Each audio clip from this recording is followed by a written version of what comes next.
À 7h30, des skieurs descendant du sommet de la station d'Aise en direction de la Voce d'Astra déclenchent une avalanche de pierres. L'alerte est donnée. Mais pour compliquer les choses, le scénario de l'exercice ne tient pas compte du soleil qui illumine le plateau ce matin. On considère qu'on a un mauvais temps ce matin, que les hélicoptères ne peuvent pas être engagés. Et donc derrière moi, les premières équipes de secouristes sont engagées par voie terrestre, donc à ski ou en raquette, pour rejoindre le site de l'avalanche qui se situe à 2 km derrière moi.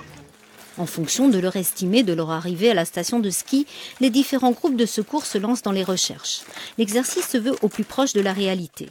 Et cela représente 1 heure de montée dans une neige verglacée pour les différents types d'intervenants, qu'ils viennent de Corse du Sud ou de Haute-Corse. Vous préparez les sondes et vos pelles.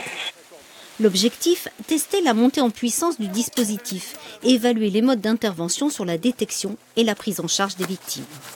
Attention pour lever, levez.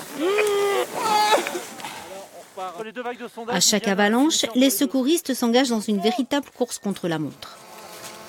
Pour info, il nous reste 2 victimes ensevelies, vague de sondage en cours de recherche.